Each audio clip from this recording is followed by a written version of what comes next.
आप देखिए किस तरह से आमने सामने यहाँ पर नजर आ रही है ये पूरी तस्वीर, जहाँ प्रदर्शनकारियों का गुस्सा भी है, जहाँ लोग भी हैं और साथ ही सामने मौजूद है आर्मी के वो जवान, वो सेना, जिनके हाथों में इस वक्त नेपाल की पूरी ये सत्ता दिखाई दे रही है, सुरक्षा दिखाई दे रही है।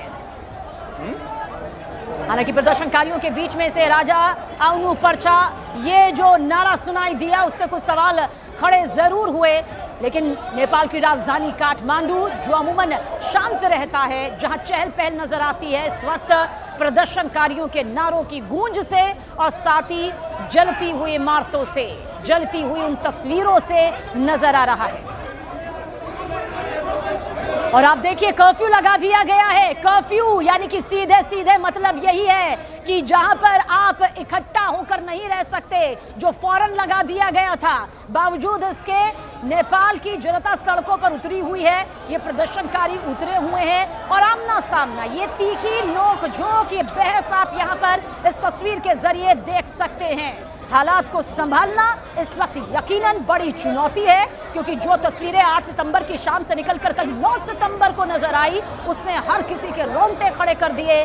दहशत भरी वो तस्वीर नजर आई जहां पर जनप्रतिनिधि भागते उन्हें महफूज जगहों पर ले जाती हुई, हेलीकॉप्टर से रेस्क्यू करती हुई तस्वीरें दिखाई दी। लेकिन ये मौजूदा तस्वीर नेपाल की राजधानी काठमांडू से, जहां पर आप देखिए प्रदर्शनकारी और सेना के जवान आमने सामने हैं। आर्मी ने पूरी तरह से अभी फिलहाल मोर्चा संभाला हुआ है, चप्पे चप्पे पर ये तैनाती है और पूरी तरह से इस वक्त जो तस्वीर नजर आ रही है वो वाकई गंभीर है।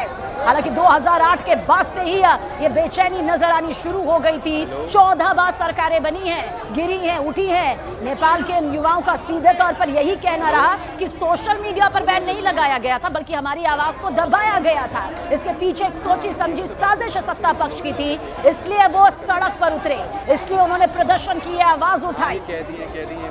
और आप देखिए इस वक्त जवानों का, सेना के जवानों का और प्रदर्शनकारियों का आमने सामने होना अपने आप में यह बताता है कि कर्फ्यू लगने के बावजूद इस वक्त हालात कितने ज्यादा चिंताजनक।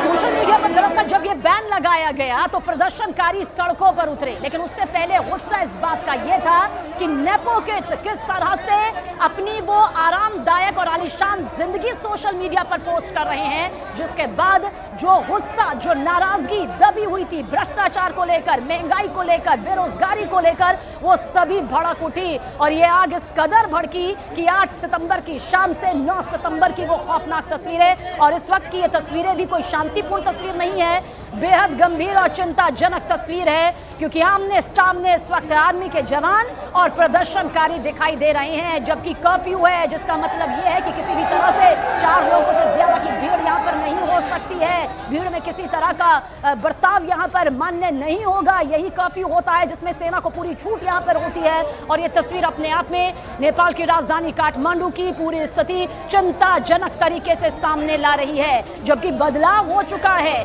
हालांकि अब सत्ता किसके हाथों में जाएगी, जिस स्थायी सत्ता की मांग यहाँ के युवा कर रहे थे, वो कह रहे थे कि बाकी देशों को देखो, हम निर्भर हो गए हैं, हम मोहरा बन चुके हैं, हमारे लिए बेरोजगारी, महंगाई, शिक्षा ना पाना यही सबसे बड़ी मुसीबत है। और जिस सोशल साइट्स के जरिए हमारी कमाई हो रही थी, उसे आपने अपने भ्रष्टाचार के चलते बंद कर दिया।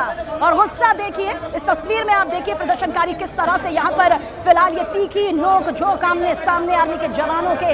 ऐसे में हालात किसी भी वक्त बिगड़ सकते हैं, ये कहना गलत नहीं होगा।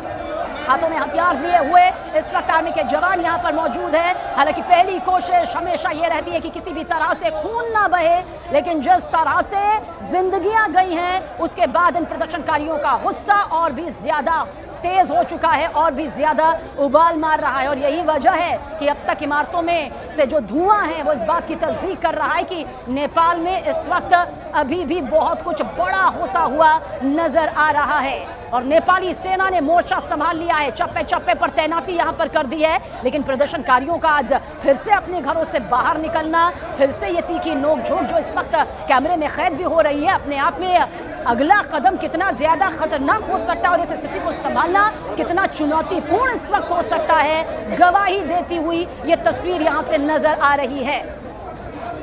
एक वक्त वो था जब राजशाही यहां पर चलती थी, जब राजाओं का दबदबा होता था, लोकतांत्रिक देश बना, गणराज्य यहां पर स्थापित हुआ, फिर गिरा, फिर उठी सरकार और 14 बार ये कम वक्त नहीं होता। किसी ने अपना कार्यकाल पूरा ही नहीं किया 2008 के बाद से। गुस्सा इस बात का था कि पूर्व प्रधानमंत्री और मौजूदा प्रधानमंत्री बस यही सत्ता में काबिज है। भ्रष्टाचार अपने चरम पर है, बेरोजगारी अपने चरम पर है, महंगाई से नेपाल की जनता त्रस्त हो चुकी थी, बड़े बड़े घोटालों ने कमर तोड़कर रख दी थी और सारा भार कहा कि हम पर ही आ रहा है। और आवाज अगर उठ रही थी तो सोशल मीडिया के जरिए उठ रही थी, आज या कल से नहीं। पिछले कुछ सालों में अगर आप सोशल मीडिया को खंगालेंगे तो नेपाल की जनता, नेपाल के युवा इस बात से बेहद खफा थे कि आखिर क्यों कोई उनकी आवाज पूरी दुनिया के सामने नहीं लाता है। सोशल मीडिया उनके लिए सबसे बड़ा हथियार बन चुकी थी और बताया जाता है, जो वहां के राजनीतिक विश्लेषक ही मानते हैं, जो दुनिया के राजनीतिक विश्लेषक बता रहे इन तस्वीरों के साथ में कि यही बेचैनी मौजूदा सरकार को खाई जा रही थी। इससे सोशल मीडिया पर बैन लगाया गया।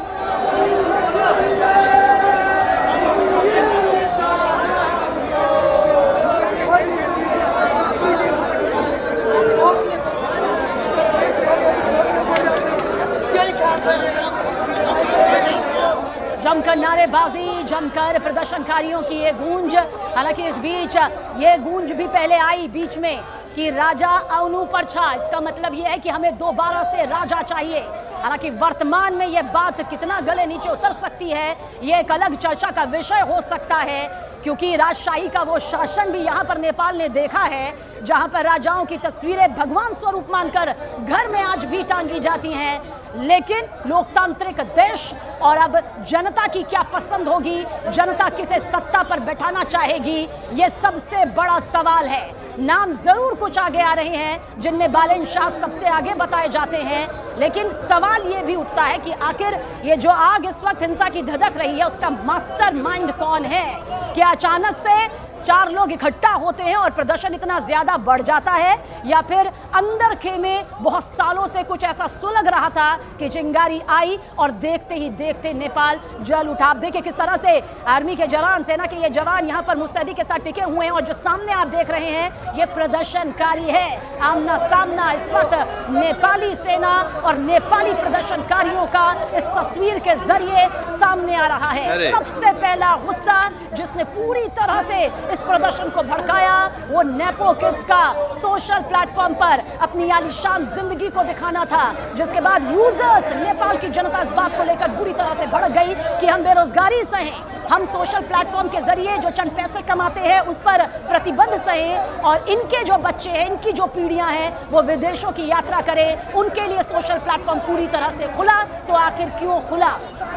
भ्रष्टाचार, बड़े घोटाले, बेरोजगारी, महंगाई, असुरक्षा, बड़े ऐसे मुद्दे जिन्होंने नेपाली जनता के बीच में कुछ ऐसी आग लगाई कि नेपाल धधक उठा, नेपाल सुलग उठा, जिसका धुआं अभी भी नजर आ रहा है।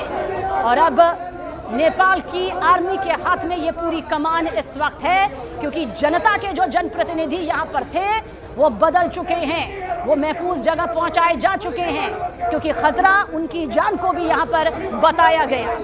जिस तरह से नेपाल की इमारतों को, सरकारी संस्थाओं को, बड़ी बड़ी बिल्डिंग्स को, होटल्स को आग के हवाले किया गया, उसने खौफनाक स्थिति यहाँ पर पैदा कर दी।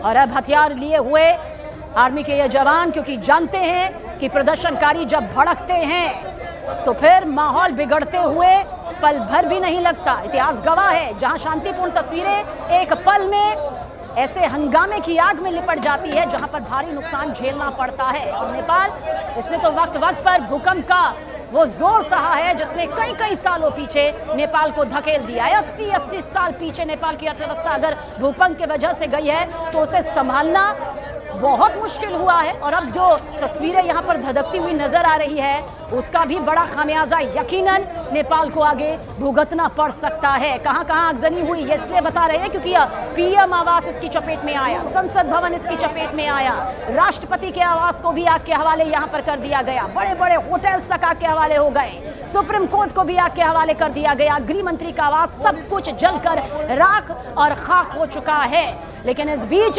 जो सबसे ताजा तस्वीर है वो बताती है कि नेपाल की हालत चिंताजनक है और आर्मी की सेना साथ ही प्रदर्शनकारी इस वक्त आमने सामने हैं। नेपाल का इतिहास यहां पर बताता है कि गुस्सा इस तरह से वक्त वक्त पर फूटता रहा है। ये कोई पहली बार नहीं है जब नेपाल की जनता सड़कों पर उतरी है।